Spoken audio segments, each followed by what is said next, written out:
Hey, how's it going guys, and welcome back to another video. Today I'm going to be talking about the new changes coming to Sieges in Total War Warhammer 3, and if it is going to be enough to make Sieges a fun experience, because let's be honest, they haven't been the greatest in the past two previous editions to the series. If you are new to the channel, I'm someone who has really found it hard to connect with Warhammer 2. I still have over 800 hours in both 1 and 2, and so I definitely still have experience with the series. But I'm really looking to Warhammer 3 to kind of get me back into the series, and I'm hoping this Siege update will go somewhat to actually accomplish that. So let's get down to it. Creative Assembly have released a new video, which I will be playing in the background for you guys, so you can see that in the background, with a new blog post which I'll be popping up onto your screen now and again, just kind of detailing the changes coming to Game 3. These changes are a shift in their main design philosophy by adding in a ton of new and interesting unique settlements. They are trying to reduce the chances of the player engaging in the same battle map more than once, which is kind of cool, or at least twice in a row they stay in there. That's what they stay in there, so you'll still maybe run across the same settlement here and there, but it's less likely to be right next to each other if you're fighting kind of in the same area. Alongside that, they plan on injecting more emphasis on the playstyle for each faction. So in the blog post, they detail Cathay and the dwarfs, whose fortresses will be designed with their firepower in mind, adding in a more vertical layer to the defense, allowing them to shower the attackers with range attacks from these new dockable defensive positions. That's a really good improvement to them, adding more verticality to them, adding more unique kind of custom playstyles depending on the culture. More leaning into that is always really fun. That means that when I play as the dwarfs, my campaign, or at least my sieges, are going to be relatively different. Again, we'll have to see how it plays out. Then say when I'm playing as the Empire, my two defenses are going to be kind of different. I'm going to be leaning into different things, and that is always awesome. It allows more replayability and also makes it a bit more interesting when you're attacking these settlements, as long as the AI kind of understands that and again leans into it. They also gave another example of Kislev, stating that their settlements will have much more narrower streets, so they'll probably be more flat, but they'll be able to have kind of one infantry unit holding the line against the hordes of hell, whereas say the streets of Cathay will be much wider, so more units can kind of get into the fight. However, they'll be being pummeled from above from their kind of mountain fortresses. Again, I like this kind of different style in the settlements. We'll have to see how many of these actually get added, if this is going to be a thing where only like maybe the main 6 factions kind of get this update. They did give the dwarfs as an example, so it'll be interesting to see that. I assume there's not going to be as many dwarfs. Obviously there are dwarfs in the north of the old world and stuff, which will probably be on the campaign map, but we'll have to see, you know, how many of these settings are we going to get. Kind of a couple dwarven maps, because they're not really the main focus of the faction, and then say Mortal Empires, are they going to go through and, you know, add this into every single faction? We'll have to see later on down the line, but I like it. Hopefully they do really run with this, because I think it adds a lot more uniqueness to the actual overall feel of the game, and again makes the battles not feel kind of super boring. So again, I'll have to see how it plays out. That's going to be the main takeaway from this video. But still, you know, still a plus nonetheless. The next addition to Sieges is the new ability to create towers and barricades using the supply point system, which is generated on the campaign map and by holding these new specific capture points. You spend these supply points on towers, buffing stations, and barricades that can be used to help defend certain streets and alleyways. You would already have seen this system actually in the survival battle that they showed a couple months back now, I believe, and this is somewhat interesting. And kind of could add a lot to the siege battles. Overall, it's kind of like a bit, whatever. I guess it's kind of good. The thing that really actually makes me interested in it is the new capture points that are being added to siege maps. I hope to see this in multiplayer. That would be super cool, to kind of go back to the Shogun 2 style capture points. That would be really cool. And you never know, this kind of does hopefully pave the way. It does also add in new systems in siege battles as well. With it, obviously, that's the focus they're going with. So again, it will give the attackers and the defenders a more interesting objective. Okay, I've taken the walls, now what? Do I push forward and take the right hand side, which will take over and destroy all the towers they built over there and stop them from getting supplies? Or do I push on and maybe ignore that side and go completely for the capture flag in the center. We'll have to see. I believe on the trailer they showed 3 capture points in one of the cities, so it seems like there's going to kind of be 2 either side, and then obviously you'll have the city center. And by taking these capture points, you do actually destroy the entirety of the defense surrounding that capture point as well. So it's kind of good to maybe bust your way through, take it down, and then it will destroy the other ones that have been built, which is kind of interesting. Again, they did state that they're not going to allow flying units to capture, which I think makes sense. A lot of times in the tabletop, at least back in the day, you couldn't capture objectives with that. So again, it does make sense, and is pretty interesting. I was a little bit disappointed though, as they didn't really mention anything like cultural specific. It would have been really cool if they landed in with, like, maybe Cathay can build a specific type of building with this capture point that does something very special. Maybe, you know, the forces of Kislev can again build specific things that do, you know, do a unique thing for Kislev. I would love to see them take this a lot further, because right now it does feel a bit bland. If every normal faction can just build certain buildings, it'd be really cool if they really like lent into it and again gave us that unique feel like they say they're going to be giving us with all the new interesting settlements. The supply system, I think, does actually fit into the next point really well, and that is the brand new minor settlement battles. I'm a huge fan of this. I love having new battle types being added, and Warhammer has actually been a game that has really been lacking them. Warhammer 1 had very few different battle types. Warhammer 2, they added in a bunch more, which was good, and now with Warhammer 3, we're getting a few more as well of survival battles, and now these actual interesting minor settlement battles. They're going to be designed, at least from the blog post, much more like the battles of more recent Total War games. So, for example, we're going to be getting them much more like Total War Troy and also Total War Three Kingdoms, may it rest in peace. So actually these, you know, kind of cities which are going to be represented by districts and kind of having streets paved in.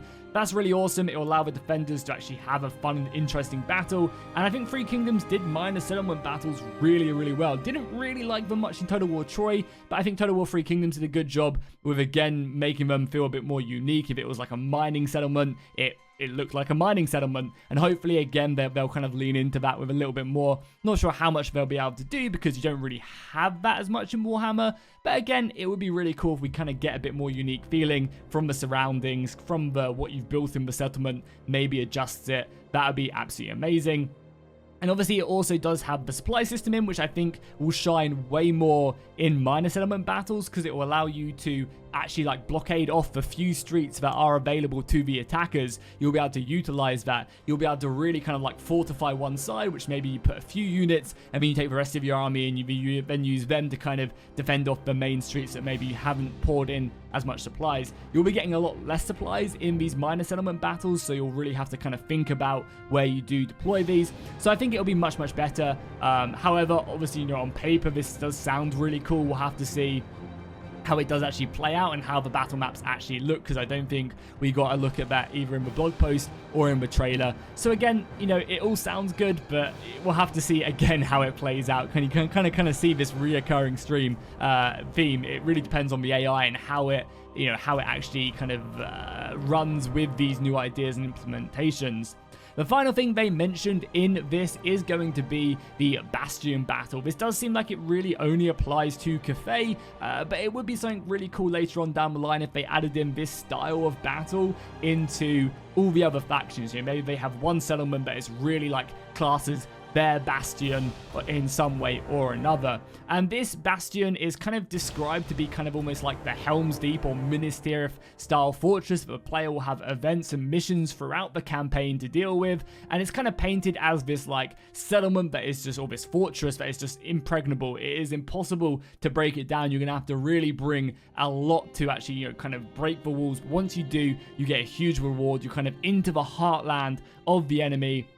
And it really gives you kind of that kind of like Oziliath or Khanjos style vibe, whereas, you know, it is your, you know, kind of almost last layer of defense, but also your first layer of defense in a sense. Like, you know, that's kind of where you want to be holding. Hordes of hell will be kind of being thrown against you, and, you know, this settlement is designed to hold that back. So again, I really kind of like that vibe it gives off, and again, on paper it sounds really cool, but if, you know, the battles and the AI just kind of play out exactly the same, it could be something that maybe you fight one or two battles on, and you get really bored of. Or maybe it's a system, again, they haven't explained it massively, but maybe it's going to be a system where you only end up fighting 1 or 2 battles on this Great Bastion. You know, it's something that only fires every so often when maybe a certain bar of chaos corruption hits to a certain level, and then maybe a huge assault on the settlement happens, you repel it, and then you don't have that for another 40 turns. Like, I think that could be a really good way of doing it, allowing these Great Bastion defenses to really feel unique and interesting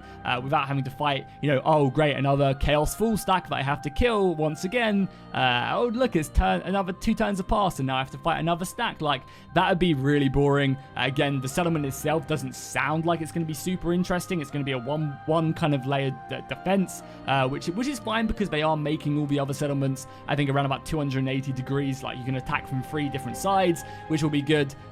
So yeah, again, we'll have to see how it plays out. It does sound interesting on paper. I'm kind of, yeah, again, it'll really depend on like how often you're fighting on it, and exactly, as long as the inner layers are somewhat interesting, that's going to be kind of cool. And as I was just saying, I think the main takeaway is it's really going to come down to how the AI is affected by these changes, and how unique are the settlements, how unique are these Grand Bastion battles. There's no real way to tell until we actually get to play it, so hopefully we'll get some gameplay later on down the line. We'll have to see how the AI, they have said that they've improved the AI, they say that every single time. Again, we'll have to wait and see and actually find out exactly how these changes do affect actual gameplay. They also did show a lot of like defensive gameplay. Like, these changes seem to be a lot more orientated around the defensive player, the person who is defending, which is cool if the AI can handle it. It will make the attacks interesting if the AI can utilize all these new features effectively. If the AI is still running around like the headless chicken, the attacker side hasn't really changed much, and it just won't be very interesting. So again, we'll have to sit back and kind of find out a bit more about that and exactly how it's going to affect things. I also asked you guys over on my community side of my YouTube channel exactly what you guys had to say on the matter. It does seem like 31% of you guys were actually happy with the changes, 47% of you guys wanted a lot more from this, and 22% were happy but still wanted more, but they didn't really mind that they were happy with at least getting something. So my audience was pretty completed on the matter. Over 50% of you were at least somewhat happy, with 47% wanting more and weren't happy whatsoever. But again, my audience is a bit more historically grounded, so I think my audience maybe has a little bit more of a disdain for the Warhammer series than, say, kind of a Warhammer channel, so obviously take that into account. Honestly, I kind of fall into the 22%. I wanted a lot more, but I'm still happy that we're getting a new battle type, we're getting these more unique settlements that are leaning into a more unique playstyle depending on what faction you're playing. That stuff is all cool, but I still wanted more. I think that a lot of people wanted was artillery being mounted on walls. We've been asking for it for 5-6 years. Like, can we get it already? I don't know. I would assume as well, if that is something that's going to be in the game, it would have been shown because people have been asking for it for so long. So I guess we're not getting that, but maybe we'll get other things later on down the line that will make it a little bit more interesting. So that's all good, I guess. So yeah, let me know what you guys thought of it down below in the comments. Oh yeah, also one last thing as well is we've still got like random monsters pulling ladders out of their ass and putting on the walls and then climbing up. It would have been cool to maybe have some custom animations for monstrous units to like approach the walls a little bit differently. Again, I can understand that is a lot of work to have to go through and adding, new animations for so many new different units. But it would have still been cool, and I think definitely worth the effort to have like maybe orcs climbing up like walls and stuff. That would have been really, really cool.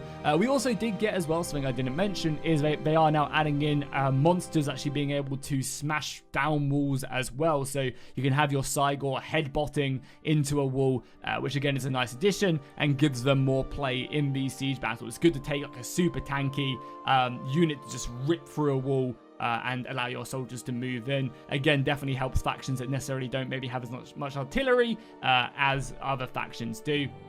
So that's kind of cool, and I'm happy to see that. So yeah, let me know what you guys thought of these changes down below in the comments, and let me know if there's anything else you'd like to see from Warhammer 3. I was thinking about maybe starting a Warhammer 2 scenario like I've been doing with the Rise of Mordor battles.